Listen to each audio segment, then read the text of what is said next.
Hello, and welcome to 10-Minute Fiction Vacations. Are you ready?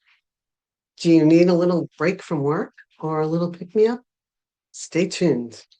My name is Marie Leclerc, and I'll be reading Chapter 9 from my novel, The Last Yard Sale. You can download the novel for free from Amazon and other booksellers. Today, we're finding out more about Marybeth's shop assistant, Angie. I hope you enjoy it. Chapter 9. The first rays of the morning sun prodded Marybeth awake. Sitting up on the couch, she found herself face to face with the wedding couple, smiling at her from their happy perch. "Oh, you again," she mumbled. She rubbed her eyes, got up, and made coffee. Emotionally exhausted and sleep-deprived, she tried to make sense of last night's visions. What was the point of all this drama? Who was that old woman? And why on earth had she taken these things home with her? She knew they were haunted from the beginning. Why couldn't someone else have picked them up? For a moment, she considered ignoring the rest of the items entirely. Yes, that was it. She would go about her life just as it was before the yard sale. She would put the items back in the garage and forget about them. Or maybe she could put them in the store and let some other unsuspecting sap pick them up. Even as she was formulating a plan, she knew it was all for naught. Sooner or later, she would deal with each item. She knew she would. But she could at least avoid it for today. She had plenty on the agenda. The store didn't open until 1 and closed at 5 p.m. Mornings at the shop never made any money, so she used that time to run errands and work on things in the garage. Today, she would deliver goods to the shelter. The task came with mixed emotions. Happy she could help, sad that she needed to help. She swung by the store first to pick up the paperwork for the donations. She was surprised to find Angie there on her day off. "Hey, Angie, what are you doing here?" "Oh, I forgot my purse yesterday, so I came by to pick it up after I dropped the kids off at school," Angie explained. "And I forgot the list of items for the shelter yesterday," Marybeth explained, offering an explanation for her own appearance.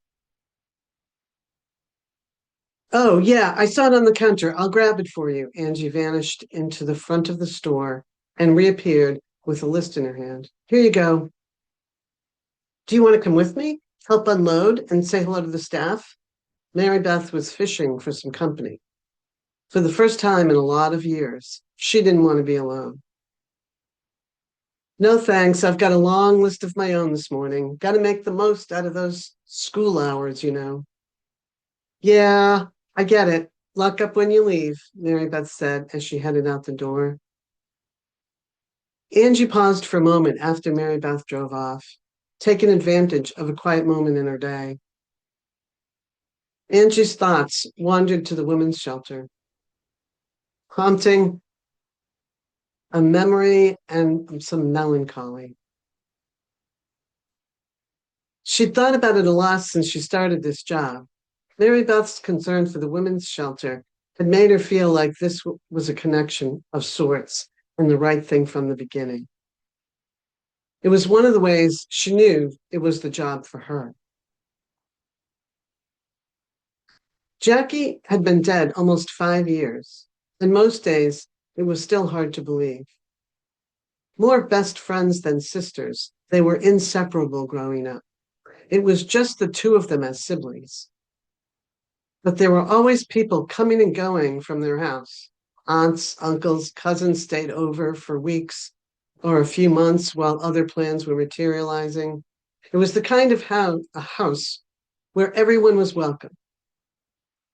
Their family was close and everyone was supportive. One big happy family. That's what made the rest of it so hard to believe. Jackie had been involved in an abusive relationship for 2 years when she died.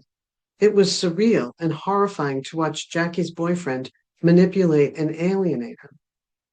First, he convinced her to live with him. Then he threatened her to stop talking to her family and friends. Angie recalled the slow progression of events. No matter how much she learned about abuse, Angie still couldn't understand how her sister could let it happen. The details of that night were still vivid in her mind. She received a call from Jackie, which was rare by that time. She hesitated in picking up the phone. She didn't know if she could go through it again with Jackie. Over the last year, it had been a cycle of please help me and I'm going back to him.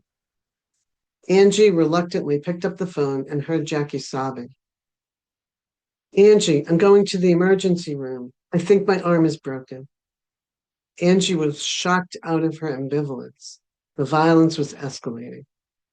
How are you getting there? Angie asked, horrified. I'm driving myself. Angie didn't have to ask why. She knew Jackie's boyfriend wouldn't lift a finger to help. That was part of the abuse, she knew now. Make the victim feel as helpless and powerless as possible so they would stay in the relationship. Stay where you are. I'm coming to get you. Angie was half out of her chair and feeling guilty for her initial irritation. No, I'm on my way now. I'll let you know what happens. Angie knew better than to argue.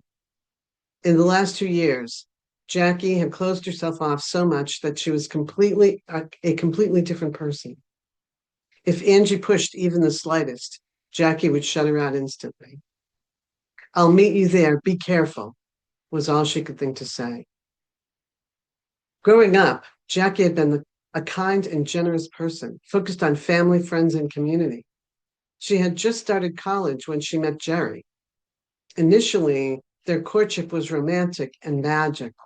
Jerry seemed the ultimate gentleman, like a fairy tale. He was a charmer. Everyone liked him. Then it started to get weird, but nothing you can put your finger on. Still, Angie's gut started to tighten up about it. Jackie all but stopped calling. If they talked at all, it was because Angie initiated it. At first, Angie thought it was part of the new relationship, but as time went on, she suspected something else was going on. Then things became alarming. Jackie would avoid family, and contact with Angie diminished to almost nothing. When they did get together, Jackie was jittery and jumpy, especially when her cell phone rang. If it was Jerry, she always answered immediately, and the conversation usually began with an apology for some unknown offense. Jackie became argumentative whenever Angie pressed her about it. When Angie got to the ER, Jackie wasn't there. She immediately got worried, then angry, thinking that somehow Jerry had convinced her to go back home. Here we go again, she thought. Then she heard the sirens, and a new realization came over her in a slow way. She knew in her heart before she knew it in her head that it was Jackie coming in. The police said she ran into a bridge abutment. No other cars were involved, and there was no known cause. Jackie survived long enough for Angie to say goodbye.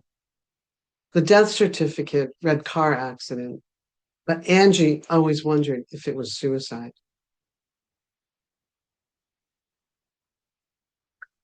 And we're at the end of chapter 9.